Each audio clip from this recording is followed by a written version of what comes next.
Já a seguir não perca o segundo trabalho de Hércules, um podcast onde calha para matar saudades da infância. Sérgio e Duarte.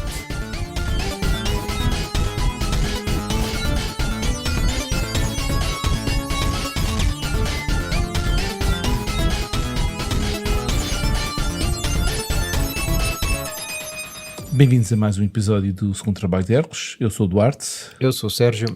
Eu sou o Gonçalo. E agora deixem nas tuas mãos, Sérgio. O que é que a gente vai falar hoje? Vamos regressar a 1984 e 86. Ok. Em 84 é o ano em que a Marvel vai editar o grande crossover a que chamamos Secret Wars. E 86 é o ano em que a Abril publica as versões em português e que chegarão aqui a Portugal mais ou menos por essa altura. Ok. Então 84 Secret Wars e 86 Guerras Secretas. Ok, perfeito. E vamos só, antes de darmos início à conversa, vamos tentar só relembrar às pessoas de que é que estamos a falar. O Jim Shooter tinha-se tornado o editor-chefe da Marvel em 1978. O Gonçalo nasce em 77, eu e tu, Duarte, nascemos em 79. Portanto, nós no fundo somos filhos da liderança do Shooter, do Império Shooter na Marvel. E o Shooter era um menino prodígio. O Jim Shooter começou a escrever cómics aos 14 anos para a DC Comics, enviou guiões sem revelar inicialmente a sua idade e tornou-se provavelmente o mais jovem comic book writer nos anos 70. Ele diz que a ideia surgiu-lhe quando ele estava hospitalizado e percebeu que todos os livros na secção infantil do hospital estavam relativamente bem tratados, com exceção dos cómics do Homem-Aranha, que eram obviamente os preferidos dos putos. E então ele disse, se eu conseguisse compreender a fórmula que torna isto tão apetitoso para nós, certamente que eu poderia fazer dinheiro a produzir cómics também. E foi o que ele fez. Ele não só se tornou o mais jovem escritor dos cómics, como ele próprio desenvolveu uma forma de fazer banda desenhada e foi dos editores talvez com mais mão pesada, com mais identidade própria dentro da Marvel. Há muita gente historicamente que se queixa do Jim Shooter porque o Jim Shooter forçava a equipa criativa a trabalhar debaixo de alguns ditames, mas isso é uma história para outra altura. Acontece que nós apanhamos em 84 a Mattel com um bocadinho de medo que a febre dos Masters of the Universe não durasse para sempre e que o mercado pudesse virar-se para o sucesso que a Kenner estava a ter com os super-heróis da DC Comics e com a linha Superpowers. E então a Mattel vai à Marvel Comics procurar mercadoria, vai procurar propriedades que pudesse transformar em linhas de brinquedos. E o Jim Shooter concorda ficar com esta missão de produzir um storyline. Mas isto, não te esqueças que isto, a viragem da Mattel para Secret Wars ocorre após eles não terem conseguido obter a licença de Superpowers, que foi a Kenner que gloriosamente conseguiu obter por parte da DC. E o Jim Shooter ficou encarregado de escrever uma minissérie que no fundo faria de suporte às figuras e o Jim Shooter recebe uma espécie de caderno de encargos, uma série de coisas que a série que ele ia escrever ia ter que respeitar. Aquilo teria que funcionar em playsets, teria de ter os principais personagens da Marvel, os que fossem mais facilmente reconhecidos pelos miúdos, e uma série de outras coisas. E agora, chegando aqui, Gonçalo, nós recebemos tanto os brinquedos como os gibis da Abril, com 2 anos de diferença em relação ao que acontece nos Estados Unidos, não é? A Concentra põe os bonecos aqui. Tu tens ideia se os bonecos chegaram para nós mais cedo do que a série? Ou... Eu tenho ideia até, Sérgio, que talvez tenham saído um bocadinho depois da própria série, Eu sei que certamente um dos vi à venda pela primeira vez foi na antiga loja de brinquedos que havia no Centro Comercial Gemini, nas traseiras da Feira Popular, da antiga Feira Popular. E eu tenho a ideia que talvez tenha sido um bocado desfasado. A BD saiu primeiro cá e depois sim começaram a aparecer a bonecada. Ok. E agora, deixo-vos um bocadinho de tempo de antena. Eu vou fazer uma pergunta aos dois, porque eu só cheguei a Guerras Secretas muito tarde, ou seja, e um bocadinho aos saltos, não é? Ou seja, apanho uns números isolados, nunca apanhei na continuação, só muito mais tarde é que vou pegar desde o número 1 até ao final.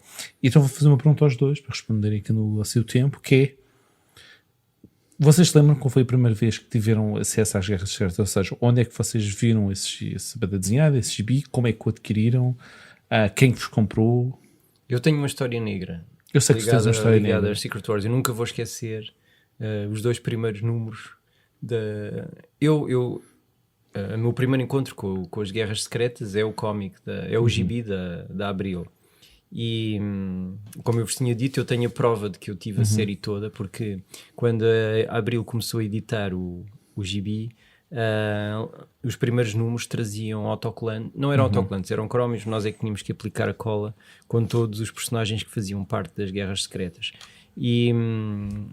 Mas apesar de eu ter a prova de que eu comprei os primeiros números, a verdade é que os perdi numa daquelas andanças por Lisboa com a minha avó, num autocarro ou numa sala de espera de um consultório, e pá, foi de tal forma traumático que eu nunca mais esqueci esse passeio. E é porque eu andava com as revistinhas para todo lado, eu adorava. A partir do momento em que aqueles primeiros números foram postos nas minhas mãos, quando o meu pai trouxe o número 1, 2 e 3 das Guerras Secretas, eu já estava apaixonado por isto. Então vou-te fazer uma pergunta muito simples e depois já voltamos aqui ao Gonçalo com a mesma pergunta, que é: tu já eras assíduo nas leituras das bandas desenhadas, mas o que é que a Guerras Secretas tinha para tu seres tão seguidor até levares aqueles dois números para onde é que for, para onde é que fosse? Pá, é difícil não responder com clichês. Pode ser clichês. Porque em 86 eu faço 7 anos nessa altura.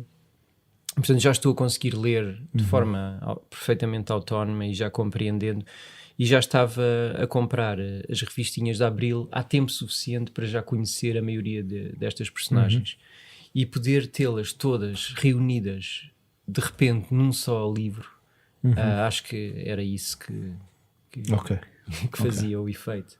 E tu, Gonçalo, lembras-te quando é que tiveste a primeira vez acesso às Guerras Secretas? Pá, claro, novamente, sabes que é uma história que eu já contei aqui, é uma história que eu já contei ao Sérgio, já te contei a ti e partilhei numa thread de e-mails que tivemos há uns anos atrás, mas eu não me importo nada de recontar a história do fatídico dia em que eu implorei os meus pais para me deixarem ver o Highlander no cinema. Exatamente. E pá, eles diziam: não, pá, tu és muito novo para isso, não vais entender o filme.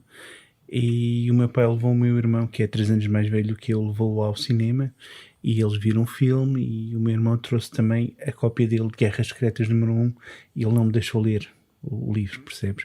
E eu, mas eu preciso ler o livro, eu preciso ver o filme. E a minha mãe, no alto da sua generosidade, tipo, eu quero sempre pensar que foi no dia a seguir, mas se calhar até foi na semana a seguir, mas na minha cabeça foi imediatamente a seguir. A minha mãe levou-me. Nós morávamos fora de Lisboa na altura, mas a minha mãe meteu-me no seu Mini Cooper que ela tinha na altura e viemos para Lisboa até o Condes, onde não só vimos o Highlander, onde não só eu também adquiri o meu Guerras Secretas número 1 e como também tinha os meus primeiros Maltesers. Ok. Por isso a história dos Maltesers, Guerras Secretas e Highlander, exatamente. E o que é que te fascinava na Guerras Secretas? Ou seja, tens aquela parte interessante que é: ok, tu vês as Guerras Secretas através do teu irmão, não é? Vês aquele manancial de heróis. Era isso que te fez tipo, não, tenho que ler, o que é que está aqui a passar? Ou foi uma daquelas de eu tenho que ter, simplesmente o meu irmão tem? Bem, tu sabes que, pá, se calhar não sabes, mas Guerras Secretas já vinha sendo anunciado nos anúncios dos gibis, ok? Então, meses antes de isto ter saído, nem que fosse nome, eu já sabia que Já tinha sabias qualquer que era coisa qualquer por aí. coisa. Ok. Então eu sabia que isto haveria de ser uma história que envolvia uma data de heróis e vilões da Marvel. Isto não é um conceito novo, mesmo dentro da Marvel já tinha havido um crossover antes, chamado o Torneio dos Campeões, que de um lado tinhas uma seleção de super-heróis e outra tinhas uma de... Não, peraí, neste creio até que eram só apenas heróis. Só heróis. E- Contest of Champions. Exatamente. E estavam a ser manipulados por umas entidades cósmicas que basicamente o estavam a fazer competir por um grande prémio. Mas este aqui era heróis contra vilões, era porrada de meia-noite, era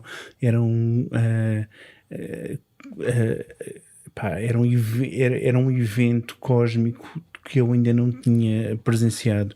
E a promessa que tudo isto eu conhecia apenas dos anúncios quando tive isto pela primeira vez na minha mão. Isto é um choque. Para quem não sabe, isto é em formatinho GB, ou seja, é mínimo, e tem 24 páginas apenas. Exato. Sendo que o GB normal tinha umas 88, uma coisa assim. Nós normalmente levávamos sempre 3 ou 4 histórias completas e agora levavas apenas uma história, mas isto tinha a coisa boa de ser quinzenal, percebes? Isto 2 em 2 semanas estava a sair nas bancas ininterruptamente. Percebes? Não houve nenhum interregno, então tinhas sempre esse fixo porreiro. Secret Wars para mim tem um significado que se impacta de 3 maneiras diferentes e nós já falamos nelas hoje. Uma foi que o Sérgio mencionou, que é este livrinho onde se pode colar as figuras que vinham no interior da revista, mas que para mim, eu sempre fiquei renitente em cortar diretamente dos livros essas mas que aqui não havia necessidade. Sabes que eu tinha ideia de que isto tinha um encarte interior, mas se me dizes que não... Estás a dizer que era como se fosse um fold da página, da Sim, capa. Sérgio. És capaz de ter razão. Eu acho que sim, capaz. e depois aquilo sim era recortado e depois colado. Há também outra parte que nós já falamos, que é a bonecada. Sim, A bonecada. a linha de brinquedos, exato. Então, Duarte, até o número 6, Guerras Secretas, tu só conhecias isto. Sim, uma barra negra sobre Uma barra negra. playset, exatamente. Que apresentava logo uma coisa muito misteriosa, que era, tu conseguias ver que havia uma figurinha do Demolidor. Pois é. Que não aparece. Que não aparece na história sequer. Só interromper para dizer que o número 4 ainda tem aqui as marcas das tesourinhas que indicavam os sítios onde cortar. Portanto, o Gonçalo tem razão. Havia aqui uma dobra na capa onde os cromos vinham fixados. Mas o Sérgio não queria saber da pantera que folha, queria rasgar e pôr na sua corneta. Eu cortei com cuidado. Olha, para sim, está super bem cortado. Foste tu cortaste ou foi o teu avô? Não, acho que fui eu. Acho que sim. Cheira-me a teu avô. E depois, a partir do número 7, em plena glória, temos aqui a bonecada toda. Ainda está aí o Daredevil? Aí? Ainda está o Daredevil. Está ali atrás. Está o Magneto. Está... Quem é? Mas que é este tipo de preto que parece um Homem-Aranha vestido de preto? E tu ficas... Mas o Homem-Aranha está aqui à frente, não pode ser o mesmo. Exatamente. Há de ser alguém que nós vamos conhecer. Temos aqui também alguns dos veículos, dos veículos e um castelo de Grayskull que foi adulterado para parecer o castelo do Homem-Aranha. Que é uma coisa que também não existe, não é? Não, isto nunca pelo menos história. Não. Não na história, nem nas action figures. Sim. Isto não, isso existe no livro, porque quando aquilo acaba, se vocês lerem quando aquilo acaba, não vou dizer como é que acaba, né? Toda a gente sabe como é que toda a gente não, nós os três sabemos como é que acaba. Quando esta personagem no final anda uns metros, gajo Claro. encontra isso e está lá desenhado. O gajo encontra e diz: porque a Homem-Aranha se foi embora, está aqui o castelo dele. Certo, certo. Boa. Mas vamos dar então Mas início a linha de action figures que aqui foi posta à venda pela Concentra, Ok. pá, era uma linha fraquinha. Era. Especialmente no que dizia os veículos eram às vezes o mesmo veículo, mas pintados. Não, era sempre o mesmo veículo Sim. repintado, sim.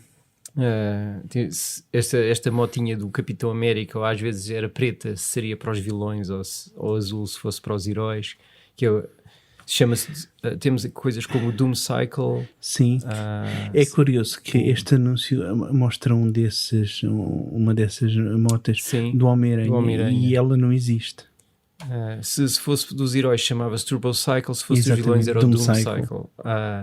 Isso não é dizer que a linha nasceu morta, mas praticamente. Sim. Houve apenas uma wave de figuras nos Estados Unidos, que incluía o Doutor Destino, o Capitão América, o Homem-Aranha, o Wolverine, o Homem de Ferro, o Magneto, o Doutor Octopus e o Kang. E depois houve uma outra tranche de figuras que provavelmente... Sim, o que acontece é que embora a segunda wave de figuras já estivesse em produção, eles decidiram cancelar a série na primeira, ok? O que não invalidou que não fizessem uma segunda série, inclusivamente uma terceira série.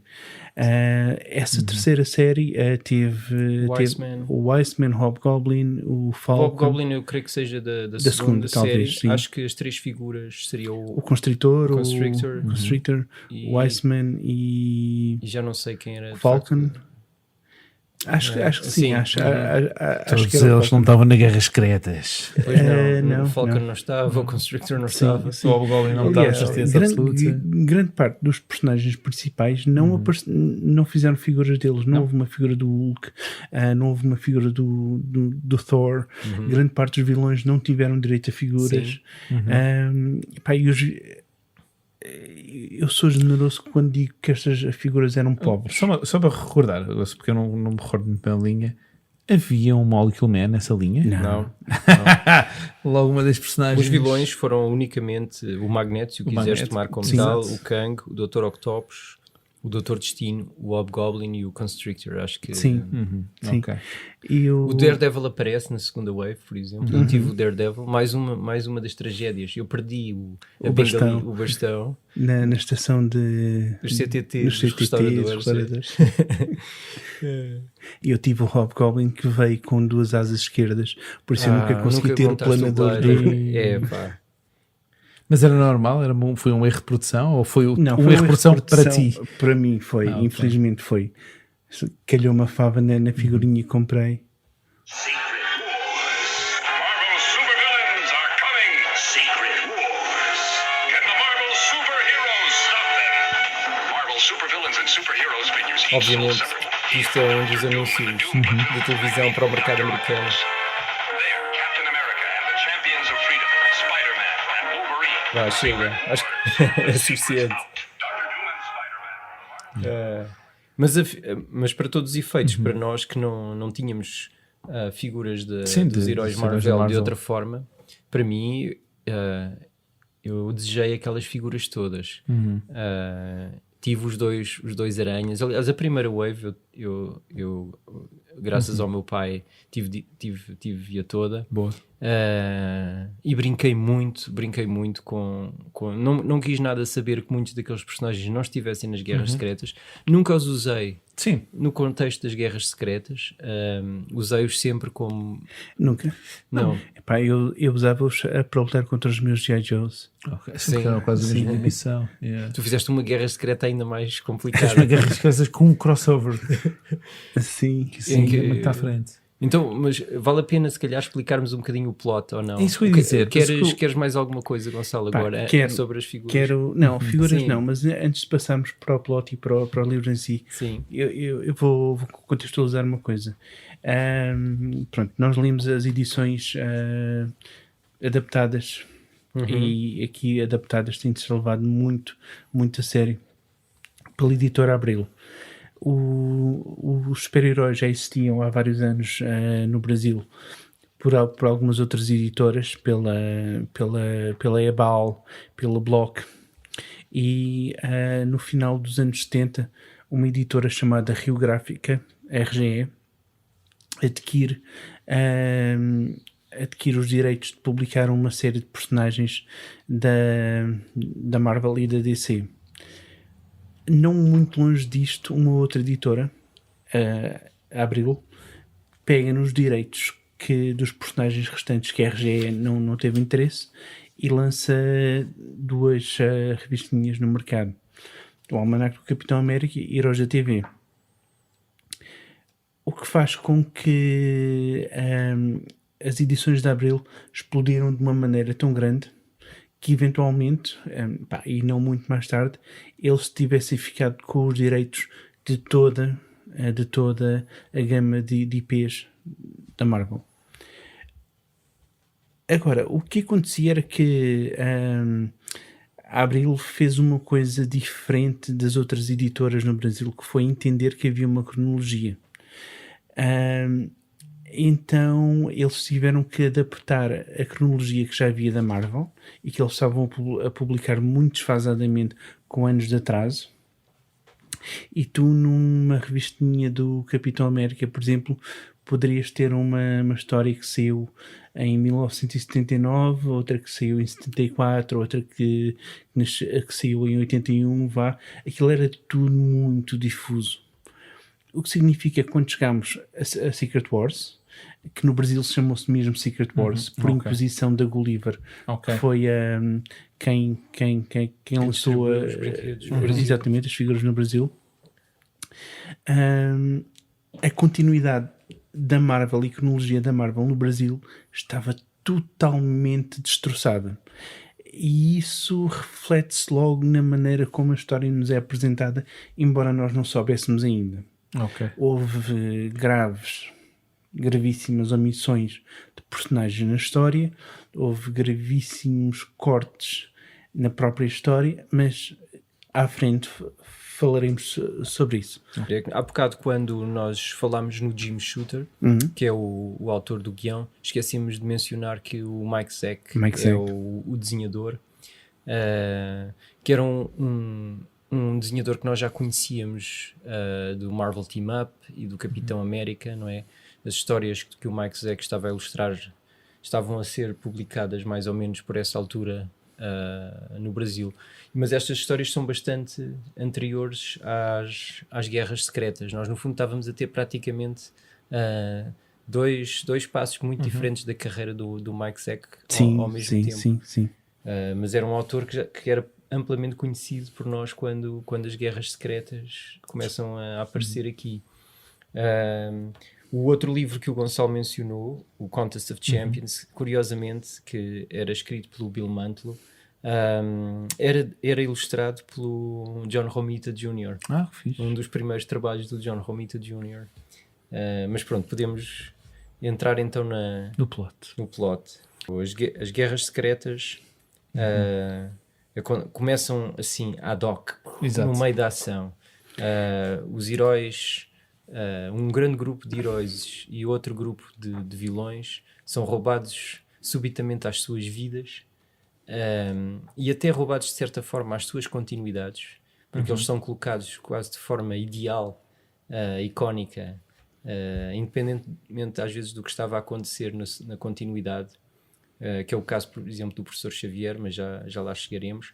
Mas são colocados em duas plataformas no meio de uma galáxia, algures no espaço, e diante de si vêem a galáxia toda, o universo visível a desaparecer diante dos seus olhos, ficando no espaço unicamente uma estrela, um sol, que serviria de sustentáculo a um planeta que tem ansiado agregar diante dos seus olhos, feito com os restos de outros mundos.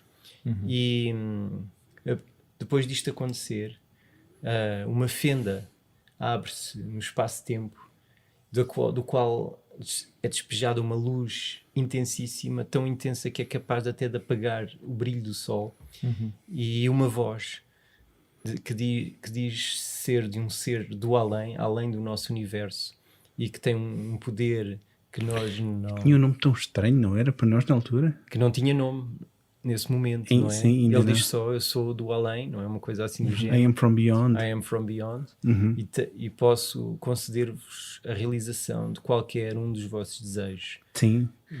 O vencedor desta batalha, ele anuncia ali que quer ver aquelas personagens degladiarem-se numa guerra.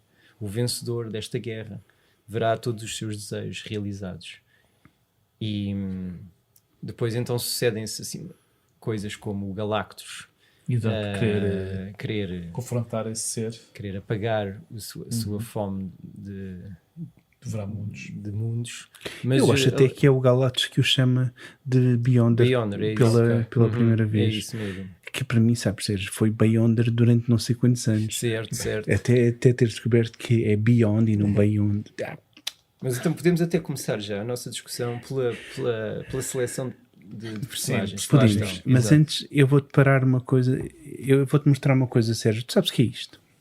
Em Secret Wars número 1, ou seja, no GB, original, era esta página Ok. de texto. Burn. Tu fazes ideia de onde é que seja esta arte? Provavelmente da fase dos Uncanny X-Men, Days of Future Past e por aí, não. Ok, isto Sim. é a capa de Guerras Secretas 2, número 1. Ou seja, em Guerras Secretas, ou seja, nas primeiras Guerras Secretas, logo no primeiro número de Guerras Secretas, eles estão a usar uma imagem da saga seguinte que tu nem sequer imaginas que havia. Jeez. Percebes? Isto é tão estranho. Eu só descobri isto hoje quando estava a ver um vídeo de uns youtubers brasileiros e eles param nesta imagem e eu fico, caramba, isto é capa de Guerras Secretas 2, porquê que eles estão a usar isto? Ou seja, a Abril faz mesmo, é muito liberal na maneira como vai usar a história. Entretanto, Sérgio, dizias? E então, achei que era uma boa altura para nós debatermos a seleção de personagens Sim. que está naquelas plataformas provisórias antes dos heróis e dos vilões serem colocados no mundo da batalha. O Battle World, o planeta que foi exatamente. criado de propósito para Para os heróis degladiarem-se, aqueles super exato. seres se degladiarem para deleite de um ser com poderes Sim. extraordinários que vive para Para além do universo, nosso universo. Exatamente. Achas que é aleatório? Há uma resposta puramente editorial, não é? Nós sabemos que estas figuras tinham de ser o creme de la creme da Marvel Comics, não é? Obviamente não poderia faltar o Capitão América, não poderia faltar o Homem-Aranha, o Thor, o Hulk. É curioso, a seleção de figuras femininas é talvez mais inesperada para mim. O facto, por exemplo, os Fantastic Four aparecerem sem a Sue, Sim, mas isso exato. explica-se por Mas ela isso estar explica-se. grávida Exato. Ela estava em grávida na continuidade altura, sim. na Exato. altura. Quem é que temos mais? O Homem de Ferro. Temos o Homem de Ferro, temos Tens a o She-Hulk. temos a Vespa. She-Hulk, temos vários X-Men, incluindo o Professor X, o Ciclope, o Wolverine e o Noturno. Os Fantastic Four, como já mencionaste, menos a Sue, o Gavião Arqueiro. Gavião Arqueiro, o Colossus, o Thor e a Vespa. Exato. E mais dois personagens que nós não sabíamos estavam aqui ainda. Exato. Quase três, porque este Homem de Ferro também nós não sabíamos. sabíamos É isso que eu ia quem perguntar. era. É isso que eu ia perguntar. Porque eu, quando comecei a ler, para mim continuava a ser o Tony Stark.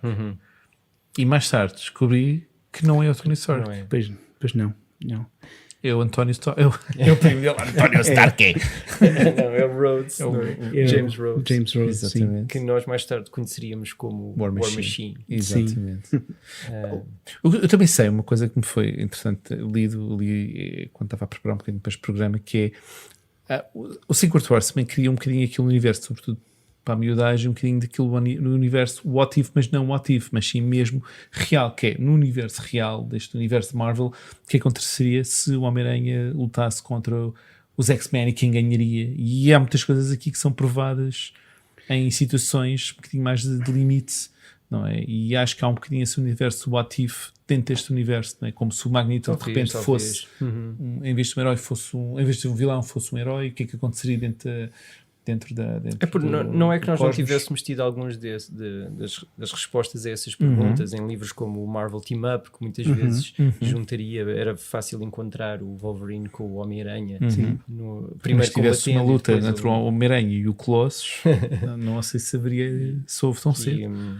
Mas o mais estranho era, de facto, é engraçado talvez o lado quase fetichístico de como estes personagens estão aqui agrupados. E quando eu dizia que eles eram agrupados quase no seu lado canónico e roubados às vezes quase às suas continuidades, é que o professor Xavier, apesar de na altura estar livre da sua cadeira de rodas, é posto aqui de cadeira de rodas. Sim. Nada disto, coisas que nós soubéssemos na altura, quando isto começou a sair aqui em Portugal. Mas Tu sabes que a Storm, quando aparece em Secret Wars, ela aparece com já um visual que era muito diferente daquilo que nós conhecíamos na altura.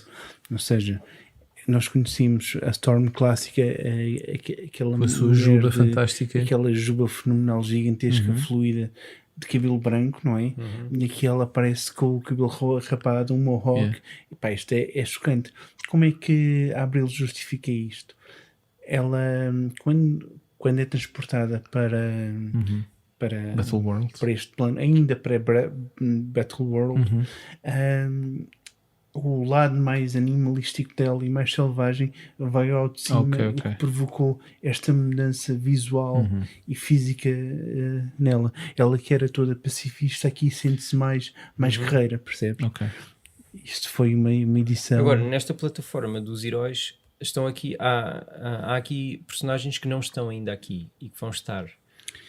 Vamos ter uma Spider-Woman na história, não é? Sim. Porquê?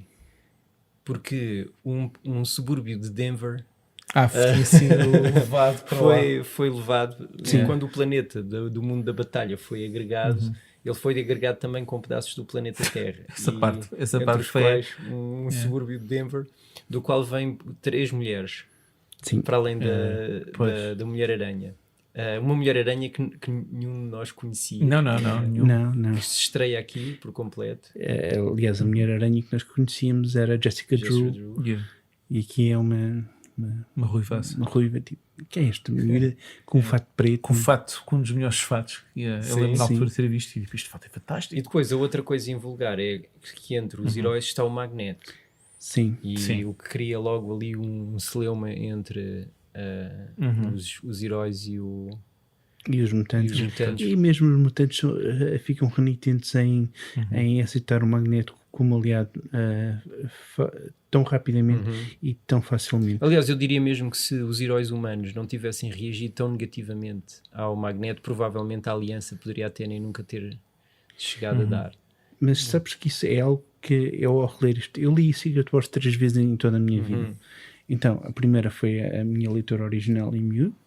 E depois anos, então exagero, talvez 4 vezes, porque anos mais tarde da edição original, num título secundário que o Homem-Aranha tinha no Brasil, chamado A Teia do Aranha, a Abril lançou a versão toda completa, com todos os personagens que tinham sido omitidos e sobre os quais falaremos mais à frente. Mas então eu depois reli bem mais tarde um trade paperback que foi lançado alguns no final dos anos 90, creio eu, já em inglês pela Marvel, e agora voltei a reler em preparação para este desafio. E esta releitura, isto foi um exercício cruel, porque coisas que tu gostas muito quando és miúdo, à medida que tu vais envelhecendo, se calhar vão perdendo algum brilho, não é? Sim. E eu gostei, há muita coisa que eu sei que adorei aqui em miúdo, que agora sinto, há aqui tanto potencial que não foi explorado. E uma delas é mesmo o efeito que o Battleworld distraía nos próprios personagens. Havia aqui nesta história amplo lugar para exploração e pá, eu acredito que isto nas mãos de um escritor um bocadinho mais competente, pá, não que o Shooter não fosse um bom escritor, mas não era, por exemplo, um gajo como o Marv Wolfman, que em Crise nas Infinitas Terras, que foi um evento mais ou menos semelhante, mas muito melhor estruturado, muito melhor construído e muito melhor escrito e também ilustrado, diga-se de passagem. Por muito que eu gosto do Zack, o Jorge Pérez é o Jorge Pérez, exatamente, chamado Crise nas Infinitas Terras, e aqui senti que isto poderia ter sido tão mais. Sim, porque há várias histórias do próprio Battle World ou parte do Battle World desenvolver aquela coisa de conseguir conceder alguns desejos, não é? Porque há aquela história toda de repente cada facção de heróis tem a sua base e foi criada nós ficamos logo com a automaticamente. sensação de que o Beyonder preparou aquilo tudo para ser o cenário perfeito para uma guerra se desenrolar ali. Os heróis, o próprio Reed Richards diz a dada altura, nem me surpreenderia se até os carregadores, o fluido de teia do Aranha tivessem chegado aqui carregados. Exato, certo. Ou seja, tudo ali estava perfeitamente arrumado para eles terem sustento, alimento, bases para descansarem, armas para usarem, armas extremamente fáceis. Os próprios personagens estão constantemente espantados com a facilidade com que a tecnologia era toda muito acessível. Exato. Mas há quem diga que era o próprio Battle World que podia reunir os desejos e vontades desses heróis. Não é? Ao ponto até a questão de o próprio Battle World desenvolve uma tecnologia para melhorar os fatos, não é? Em que há uma história, não é? Que é exatamente a história que depois iremos falar mais à frente, não é? Saem todos com fatos, olha lá, tudo limpinho, agora já tinha isto tudo fantástico, também vou querer. E é o famoso origem, mas vamos deixar isso para o final, com as próprias questões de algumas, vamos chamar, mortes, que não deixam de ser mortes, que tu não sabes se é próprio a composição do Beyonder ou o próprio Battle World, porque aquilo puxa aquela vontade, por exemplo, a questão do Capitão América, puxa aquela noção de vontade de combate e de liderança que ele tem, e naquela fase final ele volta para ser rejeitado, vezes se encontra até poder chegar. E há quem diga que não era o próprio Beyond, mas sim o próprio Battle World que desenvolve essa teoria de que ele, devido às wills, não é? Às vontades desses heróis, ele potencializa aquilo de tal maneira que eles conseguem ter o que querem. Porque não acho que não é nada que nós consigamos extrair, acho eu, desta série em particular, mas talvez, não sei se vocês conhecem coisas que mais tarde se fizeram com o Battle World e que tentaram interpretar nesse sentido o planeta. Eu conheço a versão mais recente, que entende-se que já tem quase 10 anos, saiu em 2015, de Secret Wars, que é o culminar da saga que o Jonathan Hickman começou na Marvel com Fantastic Four. Não tenho recordação de ter havido essa ênfase, ou porque o Battle World lá era muito mais, foi muito mais explorado, porque aquilo foi literalmente dividido em, eu acho que eles chamavam mesmo condados, percebes? Counties ou uma coisa assim, porque cada parte do mapa tinha o seu regente e aquilo correspondia a uma realidade qualquer da Marvel, ou tu tinhas tanto o futuro distópico como a parte que é absolutamente mágica ou a parte que é tecnocrática. Era um Battle World muito diferente, mas nós quase não conhecemos este Battle World na realidade. Foi tudo uma experiência muito localizada, circunscrita talvez já numa mínima parte do que realmente o Battle World era. Quanto aos vilões, o que é que nós podemos dizer deles?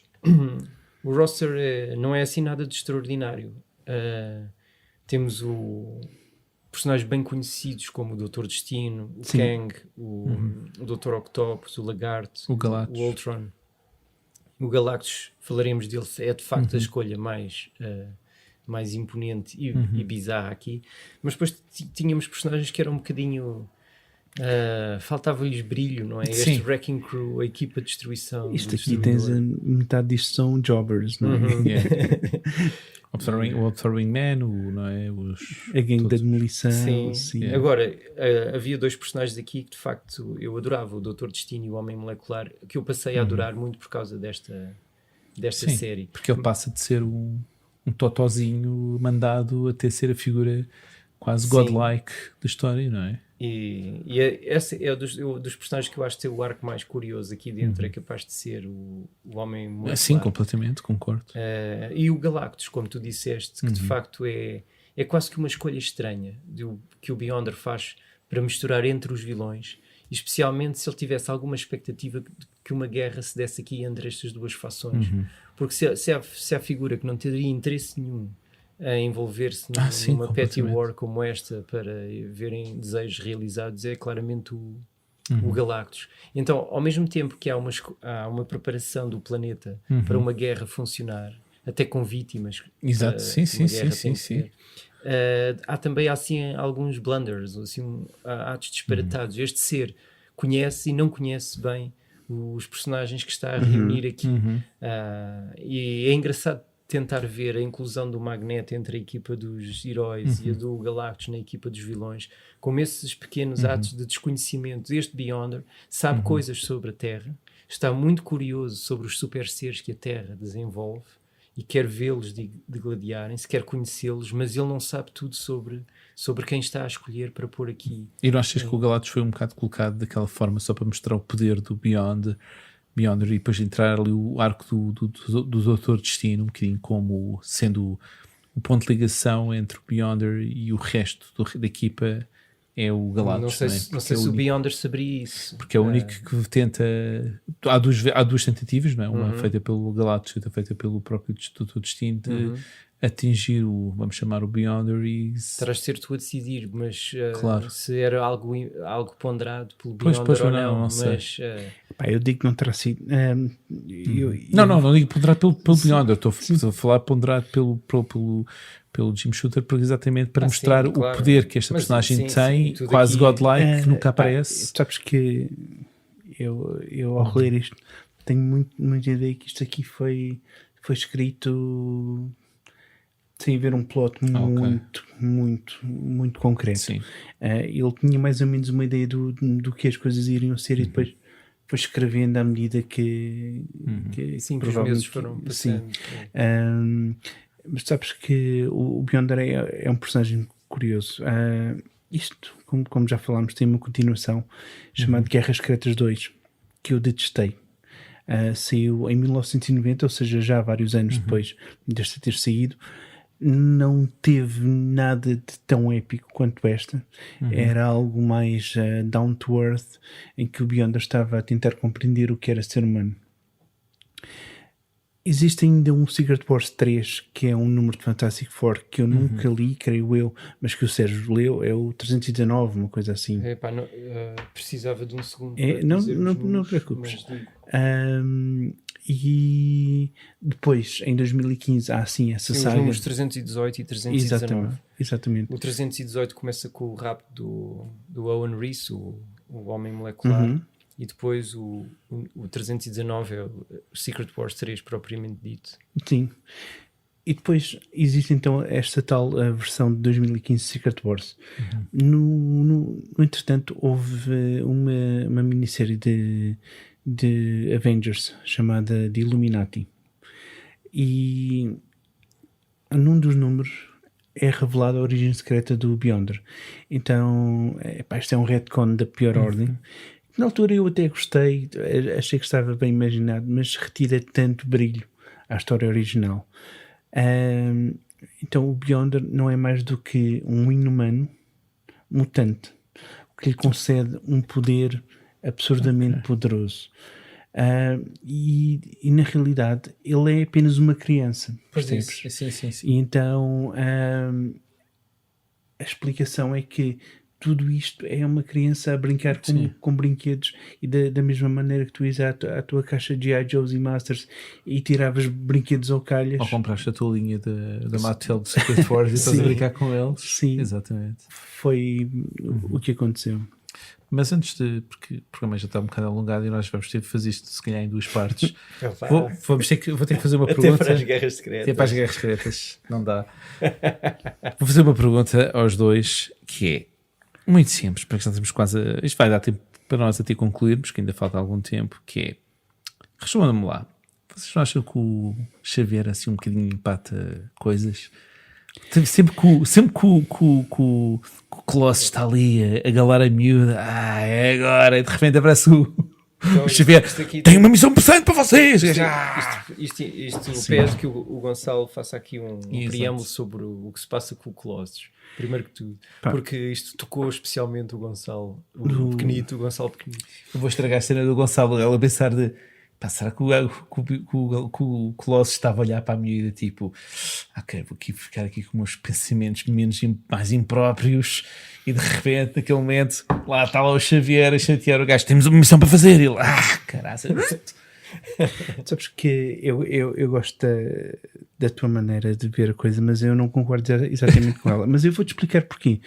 Porque acho que, acima de tudo, o professor X para o Colossus é uma espécie de figura paternal. Exatamente, tem aquela porta na casa de banho. Então é muito tempo à espera. E também porque ele sabia da relação que o Colossus tinha com a Kitty Pryde. E queria, eu sei que é jovem e podes te sentir atraído, mas tu tens uma responsabilidade maior com alguém que está a incontáveis milhões de anos-luz de ti e calma. O Colossus podia dizer aquela, estando em Battle Worlds, fica em Battle Worlds, sim, não é? Sim. Então, algures aqui a meio da história aparece uma personagem chamada Zagi. E a Zagi é uma alienígena que fala numa língua que nunca é traduzida, que é uma curandeira. Exatamente, ela basicamente comunica através da empatia. E a primeira pessoa com quem ela se envolve é o Tocha-Humano. Exatamente. Ok. Na continuidade de Fantastic Four da altura, eu não sei se o Tocha-Humano teria alguma namorada na Terra ou não, possivelmente até teria, mas o Tocha-Humano é o Tocha-Humano. E pronto, não escandaliza ele envolver-se com o primeiro rapto que aparece à frente. Escandaliza sim é o Colossus envolver-se, e não é só envolver-se, ele à primeira vista apaixona-se perdidamente, e ele age muito fora do seu caráter normal, porque ele depois entra numa cena depressiva de autocomiseração e foi aqui que eu conheci a única mulher no universo que eu amei. Tipo, não, bacana, tu tens uma namorada no planeta Terra de quem tu gostas e sabes perfeitamente que tu gostas.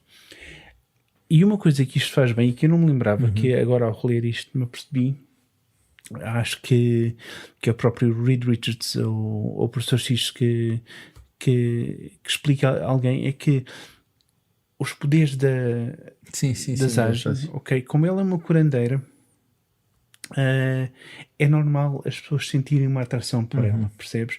Porque talvez seja um bocado uma cena de feromonas e tal. Exato. Mas e talvez para ela receber esse tipo de amor seja uma coisa normal. Exato. Na cultura. Não é conhecido como o Nightingale Effect ou uma coisa assim? Sim. Maybe, sim. Exatamente. Tu apaixonaste pela tua própria enfermeira. Sim. E isso não é o contrário, não. Acho que a Nightingale é quando as enfermeiras apaixonam-se pelos pacientes. Exatamente. Sim. É isso. É o reverso da Nightingale. Sim, Pronto, está feito. Descobrimos uma nova técnica. Mas isto também para contextualizar aqui uma cena. Eu não gosto de nada, mas absolutamente nada, da maneira como os X-Men são apresentados nesta história. Eles são os bananas, meu. Eles, a primeira coisa que basicamente da ação que fazem é levarem uma trepa do Homem-Aranha. Sozinho. Exatamente. O Homem-Aranha dá-lhes uma trepa. 15-0. Completamente. E depois a Vespa faz a mesma coisa. Vespa, meu. Exato. São os bananas, meu. Talvez não é eles que ok, Isto não pode desbater mais. E depois é uma miúda que bate nos gajos. O constante bickering entre eles. Sim, quem é que tinha direito à liderança? Sim. Ou era o professor X, ou era a o Storm, ou era o Ciclope. Mas o Ciclope está o tempo todo a matar dúvidas, o tempo todo. Será que o professor Xavier está de facto em condições de nos liderar em combate? Sim, há uma coisa que aqui eu tive pena que não tivesse sido explorado. Era isso que eu queria dizer há bocado. Há um aspecto psicológico que se revela na ida deles para o Battle World, é que e tu notas isto somente talvez nos primeiros 6 ou 8 números. Todos eles estão absolutamente F da vida de lá estarem. Era o último sítio do universo onde basicamente todos eles, pelo menos do lado dos heróis, os vilões estavam-se um bocado a borrifar, mas nenhum deles queria ter de estar ali, percebes? E estavam zangados. O Capitão América não respeitava ninguém. Sim. O Hulk estava a um bocadinho de se passar e começar a partir pessoas ao meio. Os X-Men, como disse, pareciam uns bananas autênticos que parecia que nunca tinham tido uma sessão na sala do perigo, não é? A treinar, a fazer todas aquelas sessões de combate simulado com o Shi'ar e com os sentinelas. Ali pareciam amadores, completamente amadores, E, por acaso, um tipo que brilha aqui é o Homem-Aranha. Não só pela trepa que dá ao X-Men, como depois, mais tarde, numa luta com a Titânia, que é um dos personagens novos que é apresentado. Do Aranha neste livro. Sim. E agora, já não temos tempo para mais, por isso o melhor a gente pode deixar isto para uma segunda parte. Sim, o eu resto... acho que porque os pontos altos do que estes episódios poderiam ser... que são coisas que têm que ver com o retrato do Doutor Destino em particular. Exato. Eu tinha dito da primeira vez que nós falámos sobre a Guerras Secretas, os três, que não era fácil para nós aqui em Portugal termos acesso aos primeiros 100 números do quarteto. Fantastic Four. Fantástico. Portanto, a série escrita pelo Stan Lee e ilustrada pelo Kirby, ou escrita pelo Kirby também. Isso é outro debate. E portanto e também estaríamos ainda a começar só ainda há alguns anos para termos o John Byrne nos Fantastic Four e para mim tinha sido a primeira vez que eu tinha lido de facto uma saga com o Doutor Destino que para mim revelava a verdadeira natureza do Doutor Destino, e por isso era uma pena nós fecharmos este assunto sem chegarmos ao Doutor Destino. Exato. E isso deixamos para uma segunda parte. Para a segunda parte. Então pronto, ficamos por aqui agora e novamente deixo isto com o Sérgio com a despedida. Então sigam-nos no Instagram, @o segundo trabalho de Hércules, e nas principais plataformas de podcast. Deixem os vossos comentários.